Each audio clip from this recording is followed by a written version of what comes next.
This show was an absolute mess. And it was an absolute mess in all of the ways that have been plaguing this promotion for, I don't know, at least the better part of a year at this point, and probably the better part of what began almost 2 years ago. There was just so much bad on this show, and there was just such a lack of consistent direction and consistent vision. And this was 2 hours of AEW TV that just really encapsulated everything that's wrong with the company right now. You had barely any people in Reading, Pennsylvania, and they are addressing that. And we'll talk about that in the flagship, where they're going to start running some smaller buildings, and hopefully that's going to improve the atmosphere at these shows. But the atmosphere at this particular show in Reading, PA, I feel like was rock bottom. I don't think it could get any worse than this. And some of that was a small crowd, but a lot of that is also what the AEW fans have been presented, what they were presented on this show. And these wild shifts and change in tone of what they're being presented, which, you know, if you're going to have a show and a promotion that doesn't have a clear vision and is going to have these wild shifts in tone from segment to segment, those segments better be good and they better land. And the problem is, a lot of what AEW is doing right now isn't good and isn't landing. And a lot of this are self-fulfilled prophecies due to mistakes that they've made over the last 2 years. And again, I don't think everything on this show was terrible. I think there were a few things on this show that were pretty, look, the Claudio Castagnoli Darby Allin match was a really good TV match. And I didn't have much of a problem with the Bobby Lashley handicap squash and the ensuing angle, although I didn't love it. I didn't love Swerve looking like the dumbest babyface of all time last week, getting attacked by Shelton Benjamin. But this week, he outsmarted the Hurt Syndicate. And they showed ass really for the first time on AEW TV. That segment was fine. Boilerplate wrestling TV. But outside of that Claudio match, and outside of that Swerve Hurt Business segment, this is a show where I thought just about everything else failed to land and nothing else worked. On top of a dire atmosphere and, a promotion that just feels cold as ice right now. And I don't think that's news to anybody. But this show was a mess. And there was a lot of bad. And not bad in the traditional sense where there were bad matches or bad promos, although there was some of that for sure. Just a lot of cringe. And a lot of, what are we doing here? And this was a show where if I were Tony Khan, I would take a step back and really examine what's happening. And try to take the reins and get this thing back on track. Look, I think AEW has been making some strides in some areas. I think the booking is much more cohesive and better organized. I've talked about that for weeks now. Throughout the entire card. From the main event right on down to the prelims. I think they're doing some good things in terms of booking structure. But there's just far too much, there's just stuff that isn't, they're trying some experimental things that aren't landing at all. And there's far too much cringe. And last night really put a spotlight on that and encapsulated a lot of things wrong with this company, as the few fans that they did draw in Reading, Pennsylvania, really just weren't reacting to much of this. I mean, we had back-to-back promos I mean, let's just start here. We just from a booking standpoint, a storytelling standpoint, there were back-to-back babyface promos on this show, which featured babyfaces being cowardly. I mean, I just don't understand it. Adam Cole's out there, cutting a promo about how he's not getting the match with MJF, and Kyle O'Reilly comes out, and Kyle O'Reilly cannot talk. That's another problem. There were a lot of people given a lot of mic time on this show who cannot talk. And Kyle O'Reilly comes out with this just total lack of energy. He's not good on the mic. He's not comfortable on the mic. The guy's almost 40. At this point in his career, he's probably never going to be a good talker. And he's basically giving Adam Cole a warning that MJF is way too smart, way too clever, way too devious for us. And we should probably be very careful and stay out of this guy's way, was basically the gist of this thing. And then Adam Cole standing there with a puzzled look on his face. And, I don't understand. What does Kyle O'Reilly want? I had to watch this thing 3 times to just kind of figure out what the hell Kyle O'Reilly wants out of this. And that was my conclusion, that it's just, hey, MJF, he's dangerous, he's diabolical, more than you, and that's why we like you, Adam. You're a nice guy. So it's like, he's trying to tell him, just stop fucking with this guy, because he's going to hurt you.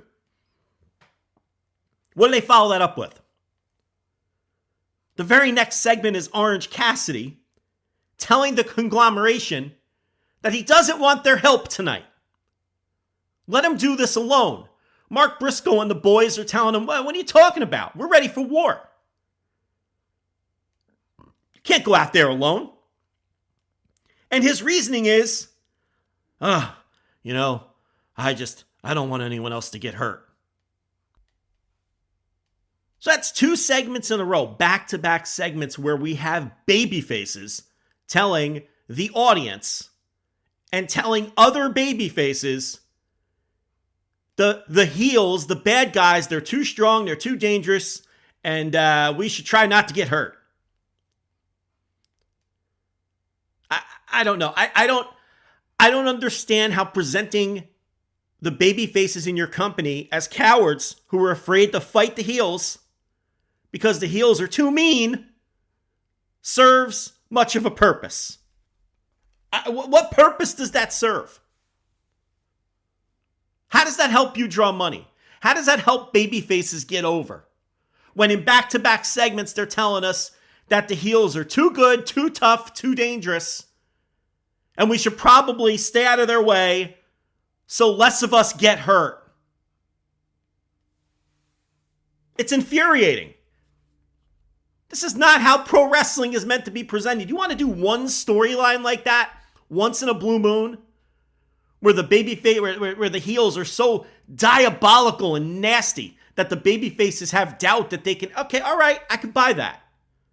Back-to-back segments on the same show, on a go-home show of the pay-per-view, where we're supposed to be excited and paying to watch these heels get their asses kicked.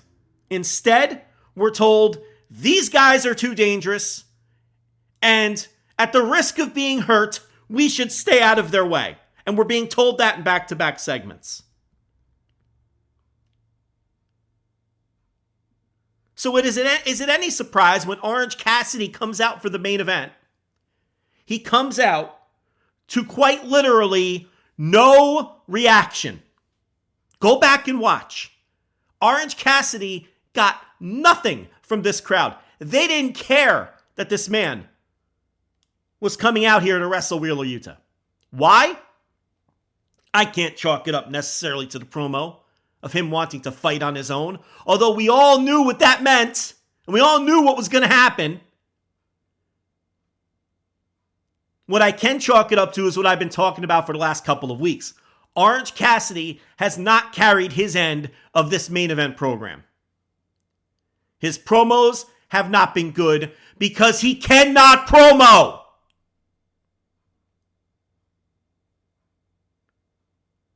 This used to be a promotion where everyone could promo. At least everyone they handed the stick to. Now, we get Orange Cassidy every week who cannot handle this story here at the top of the card. He cannot thread the needle of guy who doesn't care, but guy who is also infuriated that his friend got his neck broken. He's unable to handle this. He's not capable of it. We've seen it every week. He hasn't gotten it over. He hasn't gotten himself over. And last night, at a quarter to the end of the hour, at the end of the show, he came out to nothing. Like he was a curtain jerker working a dark match that nobody cared about. He got nothing. Because no one cares about this. And it wasn't just Kyle O'Reilly and Orange Cassidy, who cannot talk, who were given microphones last night. Roderick Strong was awful. Awful last night. Embarrassing. And you know what? He can't talk either. But this one wasn't all on him. You got him coming out there in his goofy glasses, doing his I shout people's first names routine, the cartoon character that they turned this guy into last year. Okay? So he's out there doing his cartoon gimmick with his silly glasses, Max! And then we're supposed to take him seriously when he's cutting a dead serious promo on a guy who, brought up all of this trauma of his mother shooting his father in the trailer park. And we're supposed to take Roderick Strong seriously out there in his silly little glasses doing his cartoon gimmick where he shouts people's names. It doesn't work. The tone is off. And that's a self-fulfilled prophecy. What did I say last year when they went in this direction with a lot of the personalities on this show? That it was going to be a mistake. That once you go down this road, you can't take these people seriously anymore. Roderick Strong is a fucking cartoon character. He cannot go out there and cut a promo like this and be taken seriously. Especially since Roderick Strong cannot fucking talk. In order for this to be effective, Roderick Strong has to leave the goofy glasses and the shtick behind. But again, in this promotion, the tone is just all over the place. And that's why segments like this one fall completely flat. That's why Orange Cassidy comes out and gets no reaction. That's why Kyle O'Reilly comes out, no one knows what the fuck he's trying to convey, and it gets no reaction. These people cannot talk, and you've presented them in all of the wrong ways. Roderick Strong should be throwing backbreakers, making people hurt, and should be a wrestling machine. He should never talk. And if you were going to ever go down that road with Roderick Strong, you can't try to come back unless you ditch the cartoon aspects of his presentation and reel things back to what he used to be. You cannot have this wild dichotomy in presentation and expect it to work. Is this where the best wrestle? Or is this second-rate sports entertainment? Pick a lane.